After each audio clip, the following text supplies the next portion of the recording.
Kematian adalah satu tahapan misterius yang pasti akan dihadapi oleh semua manusia.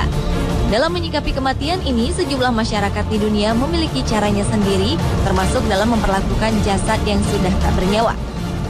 Di Indonesia, ada yang menerapkan cara yang terbilang unik yang sudah dilakukan sekelompok manusia secara turun-temurun, sesuai dengan ajaran adat istiadat dalam peradaban mereka. Dan berikut On The Spot telah merangkum 7 pemakaman unik di Indonesia.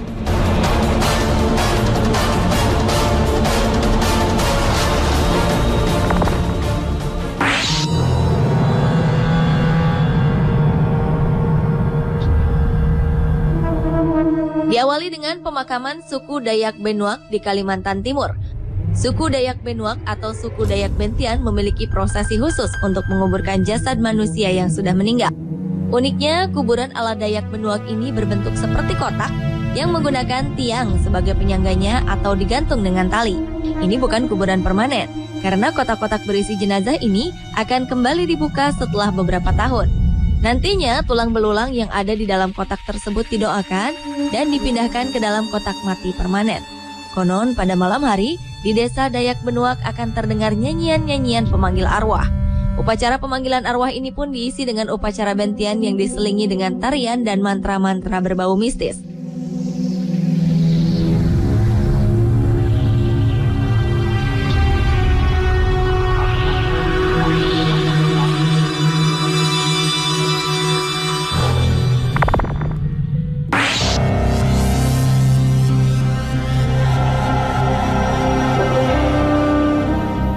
Selanjutnya adalah pemakaman suku Asmat, Papua. Dalam tradisi pemakaman, suku Asmat dikenal dengan melakukan mumifikasi mayat, yaitu mengawetkan mayat dengan cara alami atau buatan sehingga bentuk awalnya tetap terjaga. Cara ini dapat dicapai dengan menaruh jenazah di tempat yang sangat kering, sangat dingin, atau tempat yang tak beroksigen, maupun dengan penggunaan bahan kimiawi.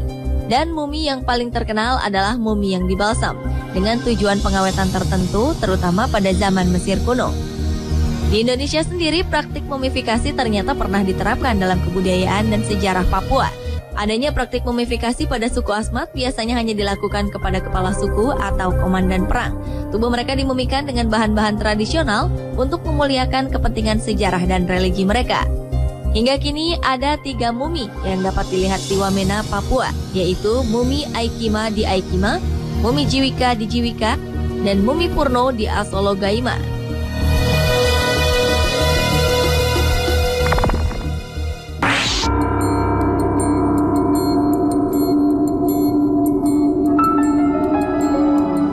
Berikutnya adalah pemakaman leluhur orang Minahasa, yaitu Waruga.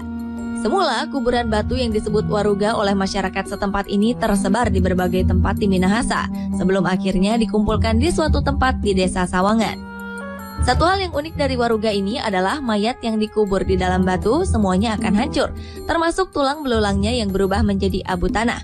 Di dalam satu waruga berbentuk persegi dengan penutup berbentuk segitiga yang diberi hiasan ini, bisa dimakamkan 5 hingga 6 orang dengan posisi duduk meringkuk seperti bayi dalam kandungan. Posisi jenazah harus selalu menghadap ke utara. Konon hal ini untuk menandakan bahwa nenek moyang suku Minahasa berasal dari arah utara.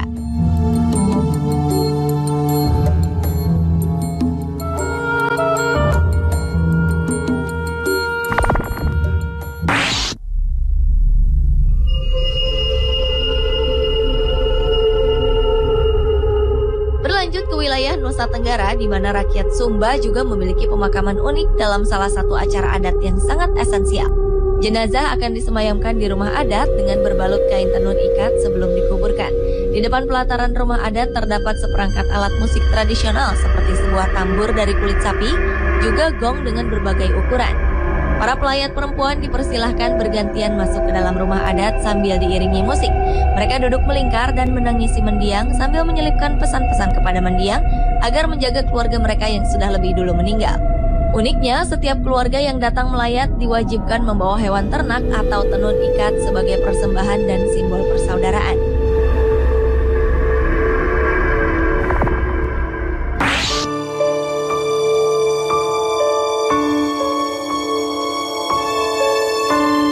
Pemakaman unik di Indonesia lainnya adalah pemakaman Raja Imogiri di Yogyakarta.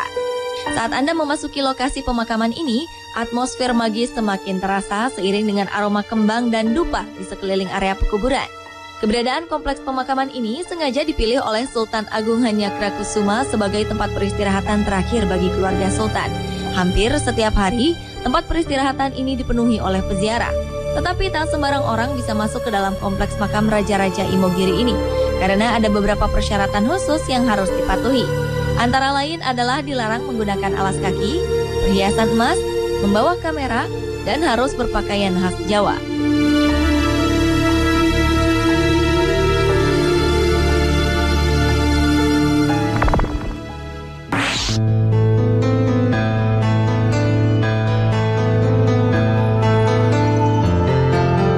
Pemakaman di atas tebing telah menjadi ciri khas Tanah Toraja di Sulawesi Selatan.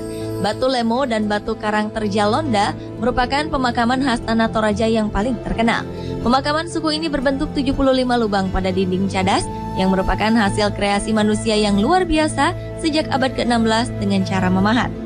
Pemakaman ini didasari pada kepercayaan penduduk Tanah Toraja. Mereka meyakini bila letak makam yang tinggi akan semakin dekat dengan Tuhan.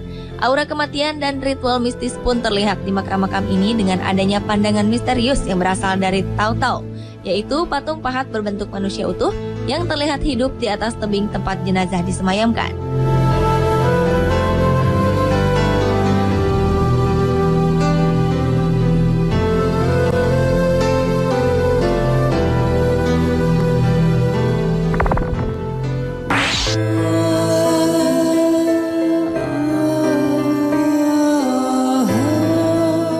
Pemakaman unik di Indonesia selanjutnya adalah pemakaman Ngaben di Bali. Pemakaman ini merupakan upacara pembakaran mayat atau kremasi umat Hindu di Bali. Intinya adalah untuk mengembalikan roh leluhur atau orang yang sudah meninggal ke tempat asalnya atau kepada kehidupan mendatang. Biasanya upacara Ngaben dilaksanakan oleh keluarga sanak saudara dari orang yang meninggal sebagai wujud rasa hormat seorang anak terhadap orang tuanya. Upacara ini biasanya dilakukan dengan semarak, tak ada isak tangis. Karena di Bali ada suatu keyakinan untuk tidak boleh menangisi orang yang telah meninggal.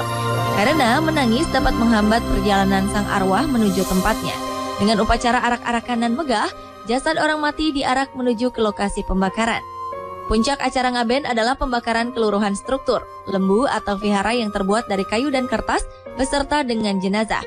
Api dibutuhkan untuk membebaskan roh dari tubuh dan memudahkan reinkarnasi.